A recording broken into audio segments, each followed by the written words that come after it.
बिस्मिल्लाहिर्रहमानिर्रहीम अल्लाहुम्मा सल्लि अला मुहम्मद व आले मुहम्मद मुबारक सल्लम।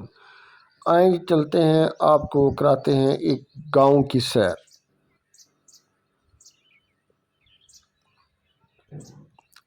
देखें कितने खूबसूरत व्यूज़ हैं गांव के। इस तरह के व्यूज़ आपने कभी पहले नहीं देखे होंगे। मैं कल यहाँ पे आया था डारावाला, तो यहाँ मेरा ननिहाल भी है और मेरी सिस्टर का घर भी है। तो इधर हम ज़मीनों पे आए हुए हैं। ये आपको यहाँ का व्यू करवा रहा हूँ मैं। ये कपास की फसल है और ये जो आपको मैं दिखा रहा हूँ ना, ये आप देखें, ये कल्चर अब ख़त्म हो गया है। अब हमारी तरफ जब तूड़ी वगैरह को जब भूसे को सेव करते हैं ना, तो इसको सेव करने के लिए वहाँ पे हमारी तरफ कहते हैं वो धड़े बनाई जाती हैं, यानी कि मिट्टी की लिपाई करके। और ये कल्चर आपको अब बहुत कम नज़र आएगा। इससे हमारे बचपन में ये बहुत चीज़ें ऐसी होती थी कि हर घर जिसकी फसलें होती थी वो इसी तरह तूड़ी को महफूज करता था। तो इसको कहते थे कुप। कुप यानी कि तूड़ी के कुप। और ये जो होते हैं ना, जिससे बनाए जाते हैं, ये ज़्यादातर बाद जगह पे ना नीचे कपास की छड़ियाँ लगा के बना देते हैं इसको। और ये इसे बाज़ जगह पे ये कुछ और फसल है, मुझे इसका नाम जहन में नहीं आ रहा। ये उसकी छड़ियाँ हैं, उसको बांध के साथ रस्से इसके बना के, इसे पराली भी कह देते हैं, उसकी ये बनाई जाती है। इनके अंदर तूड़ी महफूज की जाती है। और बड़ी ये, बल्कि ये मैं कहता हूँ तो तूड़ी हम महफूज करते हैं ना धड़ों के अंदर मिट्टी की लिपाई करके, उससे उसकी निस्बत ये तूड़ी ज़्यादा महफूज रहती है। कि वहाँ तो तूड़ी ख़राब हो जाती है, मिट्टी के साथ चिमड़ जाती है, फिर वो बड़ा उसमें होता है, तूड़ी का ज़या भी होता है। लेकिन ये तरीका बहुत अच्छा है इसको महफूज करने का।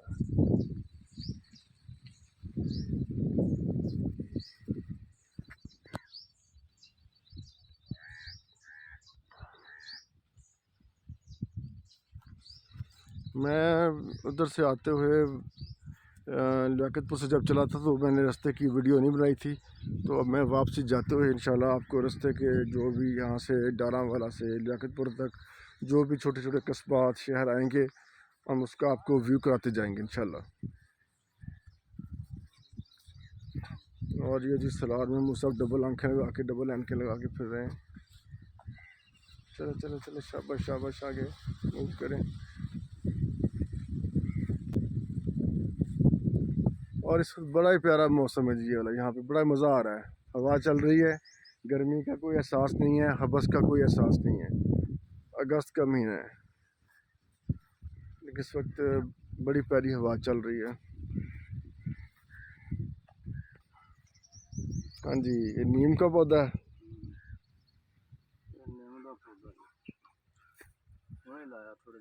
अच्छा अच्छा, तो यानी इन्होंने गैप घट नहीं दोनों निम्मा का? क्यों? अच्छा,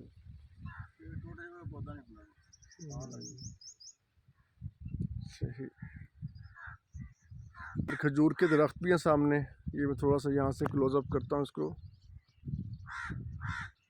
खजूर के दरख्त भी हैं, खजूरें लगी हुई हैं। हालांकि ये इलाका खजूरों का नहीं है। यहाँ बड़ी मेहनत से उन्होंने खजूरें के पौधे लगाए थे और इनको बड़े यानी कि तरीके से इनको फिर यहाँ पे काश्त किया जाता है। और इसमें नर और मादा का बड़ा हिसाब रखा जाता है। और फल जो लगता है वो मादा को लगता है, तो नर का जो होता है बूर, वो यहाँ पे इसके ऊपर मादा के जो लगते हैं जब गुच्छे वगैरह, उसके ऊपर छिड़का जाता है, फिर ये जाके खजूरें लगती हैं। वरना मामूली तौर पे हमारे इलाकों में तो ऐसे ही हो जाती हैं, क्योंकि ये इलाका खजूरों का नहीं है ना। तो यहाँ पे इन्होंने अमरूद भी काश्त किए हैं, काफ़ी अमरूद के दरख्त लगे हुए हैं, लेकिन अमरूद सारे ही उनमें ना सुंडी है, कोई भी अमरूद खाने के काबिल नहीं है। अब भाई कह रहे थे कि इनको हमने उखाड़ देना, यहाँ से पौधे सारे ख़त्म कर देने हैं। तो किन्नू के पौधे भी लगे हुए हैं बड़े, जो सामने आपको नज़र आ रहे होंगे। आम के पौधे हैं। ये देहाती ज़िंदगी का अपना ही मज़ा है। कभी आप नेचर के करीब जाके देखें, फिर आपको एहसास होगा कि नेचर कैसी है, हम किस तरह रह रहे हैं। हम जो लोग शहरों में रहते हैं, तो हमारी जो ज़िंदगी है बड़ी, इसमें कह लें कि एक हम जैसे कमरों में कैद हो जाते हैं, छोटे छोटे घर 5-10 मिनट की उसमें रिहाइश अख्तियार की होती है, गर्मियाँ सर्दियाँ अंदर रहती हैं, हम ज़हनी तौर पे मरीज़ बन जाते हैं। लेकिन जब नेचर के करीब आते हैं तो उस ज़िंदगी का अपना ही मज़ा है। मैं रात में से यहाँ सोया था बाहर शहर में, तो मैं समझा कि जब समझता हूँ कि मुझे बड़ा अच्छा फ़ील हुआ है। रात बहुत बहुत प्यारी हवा थी, पंखा भी लगा हुआ था, लेकिन मुझे सुबह ऐसे फ़ील हुआ कि जैसे मेरी जिस्म की आधी बीमारियाँ ख़त्म हो गई हैं। मैं बहुत फ्रेश फ़ील कर रहा हूँ, वरना मैं कुछ दिनों से डिप्रेशन का शिकार था। कि अल्हम्दुलिल्लाह बड़ा अच्छा फ़ील हुआ है मुझे। और ये देखिए जी, आम के आपको आपको आम के पौधे दिखाता हूँ मैं। ये देखें जी, ये आम के दरख्त। अभी आम तो ख़त्म हो गया, सीज़न क्योंकि चला गया है। लास्ट जो समर था वो काला चौंसा था, वो भी बच्चों ने कल तोड़ा है, उसकी पैल वगैरह डाली है।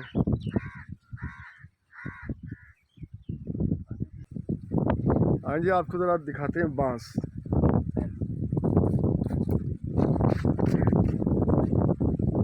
ये देखिए जी, बांस लगे हुए हैं, बैम्बूस। ये बांस के हैं जी पौधे।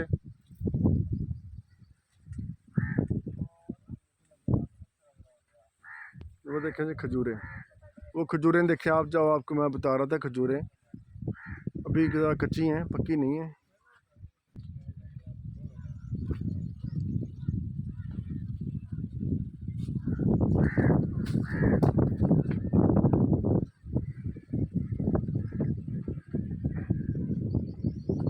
वैसे जी इस जगह पे ना बंदे ने चारपाई रखी हुई है, सौन का भी इतने बड़ा मजा।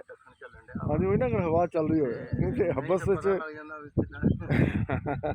हब्बस में फिर सोना तो खैर होगा, लेकिन आज माशाल्लाह मौसम ठीक है, हवा चल रही है, बहुत मज़ा आ रहा है।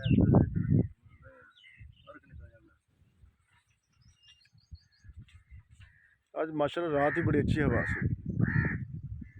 ये देखिए जहाँ पे गुलहरियाँ ऊपर भाग गई हैं, वो आपको कैप्चर नहीं कर सका।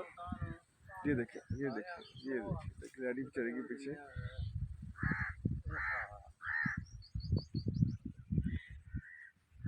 देहात में आके इंसान नेचर के बहुत करीब हो जाता है।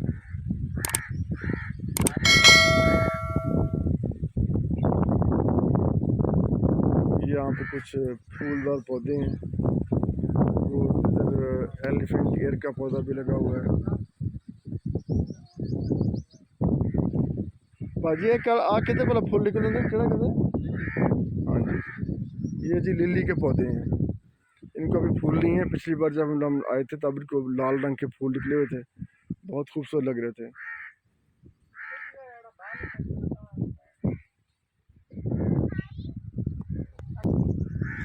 मैं आपको तूड़ी के कुप के बारे में बता रहा था। ये एक पंजाब का कल्चर था जो कि अब ख़त्म होता जा रहा है, नापैद होता जा रहा है। लोग इस चीज़ को छोड़ चुके हैं और ये खूबसूरती है। जब हम बचपन में आते थे इन इलाकों में, तो हमें दूर से यानी कि बस में बैठे होते थे तो हमें हर जगह पे ये तूड़ी के कुप नज़र आते थे। अब ये इस इलाके से भी ख़त्म होते जा रहे हैं। अब यहाँ के लोगों की तरजीहात भी बदलती जा रही हैं। अब देहाती ज़िंदगी भी तकरीबन शहरी ज़िंदगी से काफ़ी हद तक उसके साथ मैच कर रही है। अब ये यहाँ के लोगों का रहन सहन, तर्ज ज़िंदगी, बूदोबाश सब कुछ बदल चुका है। वो कभी किसी ज़माने में यहाँ कच्चे कोठे, कच्चे घर होते थे, अब वो बड़ी बड़ी बिल्डिंगें, ऊंचे ऊंचे महल महल टाइप जिस शहरों वाली लाइफ वो भी गुजार रहे हैं। अब देहातों में भी लोग, मैंने अक्सर देखा है कि कमरों के अंदर ही सोते हैं। आपसे रिक्वेस्ट है कि आप मेरे चैनल ट्रिप ऑन ट्रिप 786 को ज़्यादा से ज़्यादा शेयर करें, सब्सक्राइब करें, कमेंट करें, लाइक करें, और मेरे चैनल पे आके आप मेरी वीडियोस को भी देखें। इंशाल्लाह आपको बहुत मज़ा आएगा। ये मेरा ननिहाली घर है, यहाँ मेरा बचपन खेलते कूदते गुजरा, और ये कभी कच्चे मकानों पर मुश्तमिल था जो कि अब एक पुख्ता मकान और आलीशान मकान में तब्दील हो चुका है। बस अब यादें रह गई हैं, जहाँ यहाँ आते हैं तो बस बचपन की यादें आती हैं, लेकिन वो बचपन की जो यादें जिस चीज़ से मनसूब थी अब वो यहाँ नापैद हैं। अब तमाम तर घर आलीशान पुख्ता बन चुका है। अब हम चलते हैं बेलने की तरफ। ये है जी गन्ने का बेलना, जहाँ पे गुड़ बनाया जाता है। आपको दिखाते हैं कि गुड़ कैसे बनाया जाता है। तो मैं पहुँचा हूँ अब ये गन्ने के खेत में, जहाँ बेलना चल रहा है, और यहाँ से क्योंकि अभी काम ख़त्म कर लिया था इन लोगों ने, तो मैंने फिर इनसे बेलना चलवाया था ताकि कुछ रस वगैरह पिया जाए। तो इनकी ये आखिरी पत चल रही थी क्योंकि इनके पास गन्ना कहता है ख़त्म हो गया था आज का, तो इसलिए गाज जल्दी बंद कर रहे हैं। ये होता है जी कढ़ाया, जैसे कढ़ाई भी कह देते हैं। इसमें पहले रस डाला जाता है और यहाँ रस साथ साथ पक रहा होता है, इसके नीचे भी आग आ रही होती है। और ये चिमनी है, भट्टी कह लें, चिमनी कह लें, यहाँ से धुएँ का एग्जॉस्ट कह लें या धुआं निकलता है। तो ये प्रोसेस है यानी कि गुड़ बनाने का। पहले रस इसी कढ़ाई में डाला जाता है और ये गन्नी है जी, और फिर इस कढ़ाई से रस इस बड़े कढ़ाई में डाल दिया जाता है जिसके नीचे भी आग जल रही होती है। फिर यहाँ पे रस को पकाया जाता है और इतना पकाया जाता है कि ये काफ़ी गाढ़ा हो जाता है पक पक के, यानी कि तो इसमें फिर साथ साथ थोड़ी थोड़ी मसाला जात भी डाले जाते हैं, तो जिसमें काउज़बान और रंग काट। काउज़बान डाला जाता है मैल उतारने के लिए और रंग काट भी इसका रंग निखारने के लिए। मैं ये गन्ने का रस पी रहा था, चलिए मैंने कहा थोड़ा सा रस ही पिया जाए।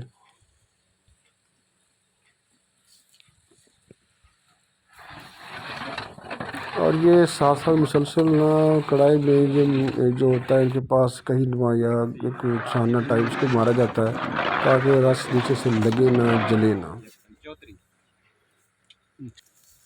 और ये देखें यहाँ पे नीचे आग जलाई जा रही है।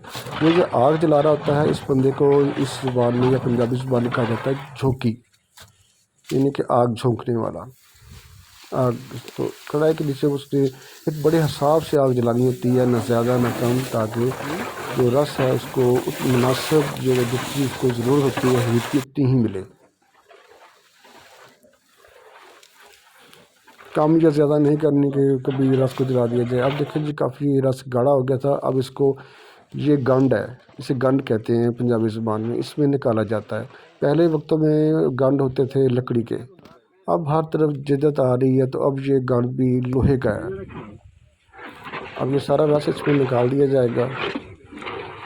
फिर इसमें इसकी रस को जो ये डालेंगे, जब कुछ कदरे ठंडा हो जाएगा तो इसकी गोडी की जाती है। गोडी के बाद इसके अंदर फिर वो मारा जाता है, कहीं नुमा इनका जो होता है, तो उसको मार के आपस में जब उधर से हिलाते हैं ताकि जो ठंडा मज़ीद ठंडा हो जाए। वो भी दिखाते हैं आपको।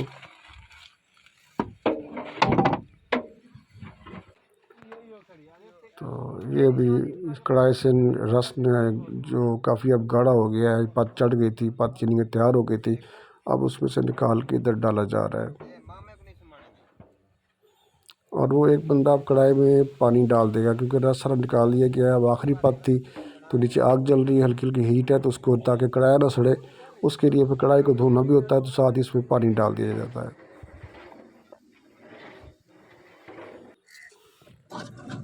और ये देखें जब ये साइडों पे जो पहले वाला गुड़ सा जो लकीरा लगा हुआ था गाढ़ा, उसको भी उतार के इसमें शामिल किया जा रहा है ताकि आखिरी पत्ता है इसमें मुकम्मल सारा इसमें हो जाए। ये देखें जब इसमें गोडी की जा रही है, इसे गोडी क्या देते हैं, कि इसके अंदर ये इसको मारा जाता है ताकि मज़ीद ये रस जल्दी ये इनके जो निकाला है हमने ये जल्दी ठंडा हो जाए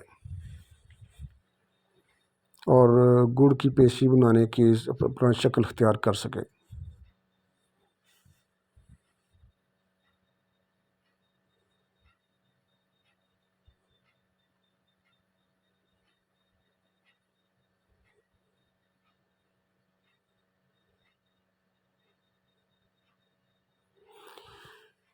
ये सारा एक प्रोसेस होता है और ये एक्सपर्ट बंदा ही कर सकता है। आम इंसान हम इनकी जिसको नहीं पता वो ये काम नहीं कर सकता कि कितना रस को हमने पकाना है, कितनी देर तक पकाना है, कब इसकी ये शक्ल इख्तियार करेगा कि भी हम ये गुड़ बन सके, फिर इसको हमने निकाल के इधर डालना है गंड में। तो इसलिए ये हर बंदा अपना काम का ही एक्सपर्ट होता है। और ये मैंने दोबारा थोड़ा सा बेला चलवाया था, मैंने कुछ रस लेके जाना था, मेरा प्रोग्राम बन रहा था कि रस की खीर बनाई जाए, गन्ने की रस की खीर, तो उसके लिए मैंने बोतलों में फिर रस डलवाया था।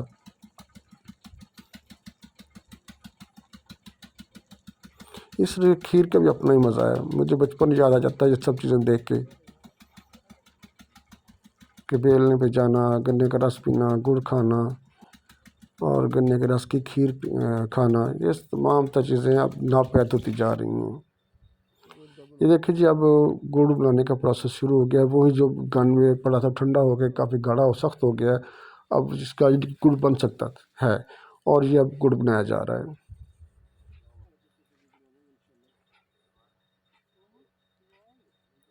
इस तरह गुड़ की पेस्ट्रियाँ तैयार की जाती हैं। फिर जब ये इसको भी आधा घंटा पड़ा रहने दिया जाएगा, ऐसे कि तकरीबन घंटा। जब ये गुड़ सख्त हो जाएगा, फिर इसको थैलों में डाल दिया जाएगा। फिर इसका आखिरी प्रोसेस होता है कि इसको मंडी भेज दिया जाएगा, गुड़ मंडी में, जहाँ पर इसकी बोली होती है। और ये गन्ने की बोतलों में थोड़ी सी मैं गन्ने की ना पूरी डलवा रहा हूँ, क्योंकि ये एक है असूल है इसका कि गन्ने को रस को आपने कुछ देर के लिए महफूज करना है ताकि उसका जायका ख़राब ना हो, तो उसके अंदर ना गन्ने की पूरी डाल देनी चाहिए।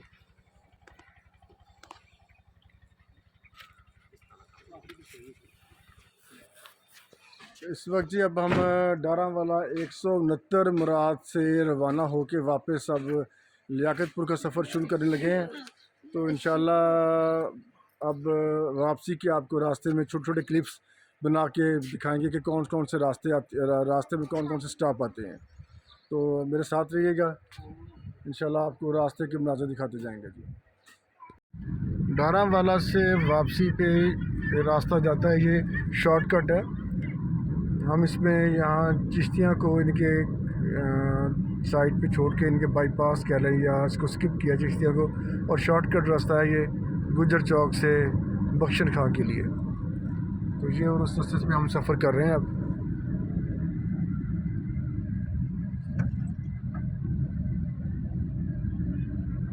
जी हम पहुँच गए हैं अब चिश्तियाँ हासिलपुर रोड पे।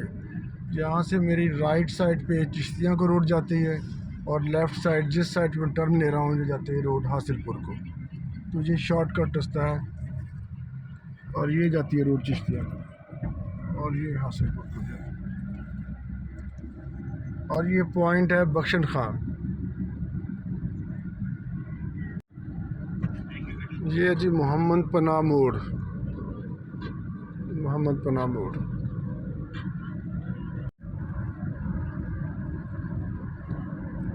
ये इस वक्त मैं जी हासिलपुर पहुंच गया हूँ।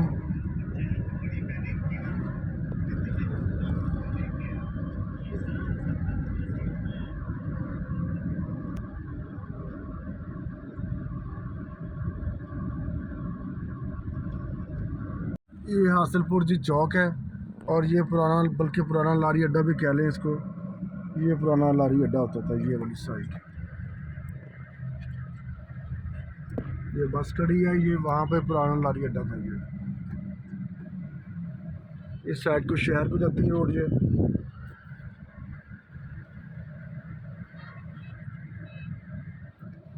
आगे ये रेलवे फाटक है, लेकिन अब ये बस ऐसे ही नाम का रह गया। लाइन यहाँ ख़त्म हो चुकी है, गाड़ी बंद हो चुकी है, जो किसी ज़माने में समरसट्टा से मिंचनाबाद जाती थी। रास्ता हासिलपुर, चिश्तियाँ, बहावल नगर, मिंचनाबाद। अब तो रास्ते में इन्होंने लाइन भी उखाड़ ली है, बस इस जगह पे थोड़ी सी लाइन है।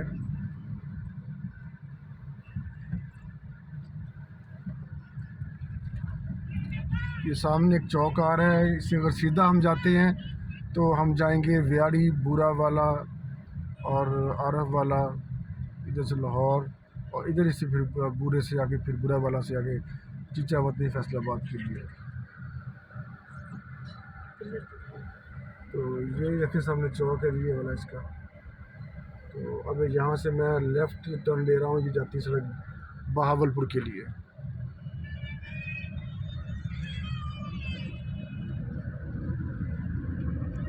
ये अब बहावलपुर रोड है। इस रोड पे जितने इन्होंने यू टर्न दे दिए हैं ना शहर के अंदर ही, और ये यू टर्न अक्सर औकात हादसे का सबब बनते हैं, और यहाँ पे हादसे भी बहुत होते हैं। साथ साथ यू टर्न दिए हुए हैं, जो कि उन्होंने गलत किया हुआ है। एक फासले पे यू टर्न होना चाहिए। ये जी government college, government graduate college Hasilpur है जी ये कॉलेज।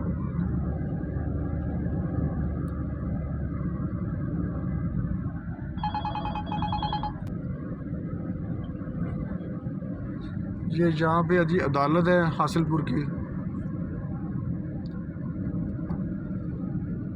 ये है जी अदालत।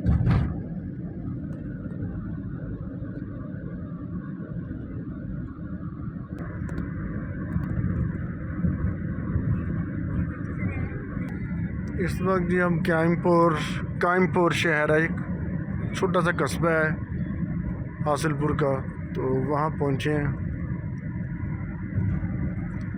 और काइमपुर के बाद नेक्स्ट जो हमारा आएगा वो है खैरपुर टामे वाली इसके बाद आएगा। अभी हम काइमपुर को क्रॉस कर रहे हैं। ये देखें जी काइमपुर।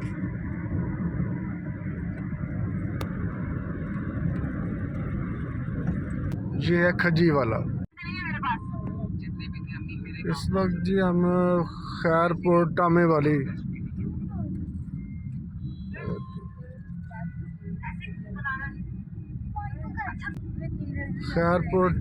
जी पहुंच गए। ये खैरपुर टामे वाली शहर है। अब ये इस वक्त तहसील का दर्जा रखती है। लाल सुहानरा, हम लाल सुहानरा जी क्रॉस कर रहे हैं। अब पहुंच गए हैं लाल सुहानरा। ये एंटर हो गए हैं लाल सुहानरा में। यहाँ पे लाल सुहानरा में एक नेशनल पार्क है जिसके बारे में आपने बखूबी जानते भी होंगे, सुना भी होगा। इस वक्त जी डेरा बखा आ गया है, डेरा बखा शहर। इसको हम अब क्रॉस कर रहे हैं। अब्बास नगर पीछे गुजर गया था, वो ज़रा थोड़ा सा मुझसे कैप्चर नहीं सकी इसकी वीडियो।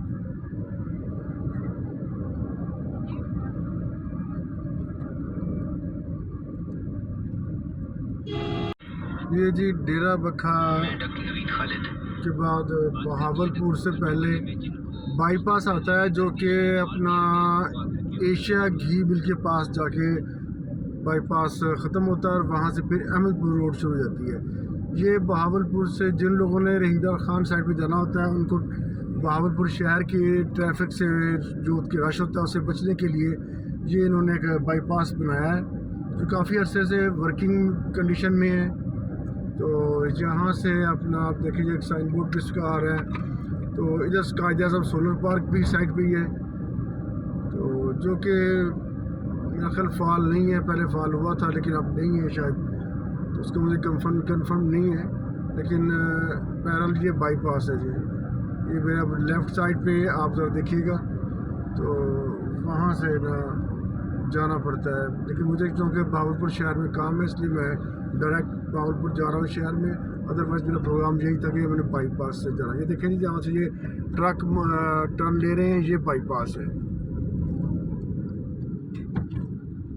तो मैं सीधा बहावलपुर साइड जा रहा हूँ।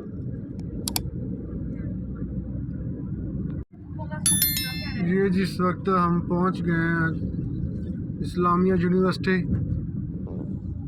बहावलपुर।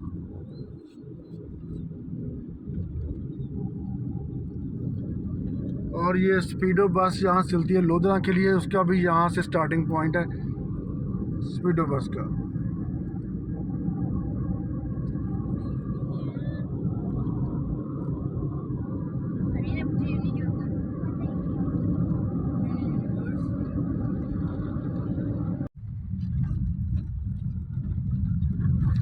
ये हम जी बहावलपुर शहर के करीब पहुँच गए हैं, बल्कि शहर में का स्टार्टिंग पॉइंट शुरू होने वाला है। अभी इसके बाद बगदाद चौकी और बगदाद स्टेशन रेलवे स्टेशन का एरिया स्टार्ट हो रहा है।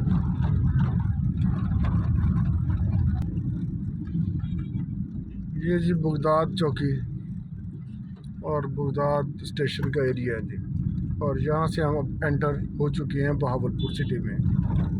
आपसे रिक्वेस्ट है कि आप मेरे चैनल ट्रिप ऑन ट्रिप 786 को सब्सक्राइब करें, लाइक करें, शेयर करें, कमेंट करें और दुआओं में याद रखें। अगले व्लॉग का इंतज़ार करें।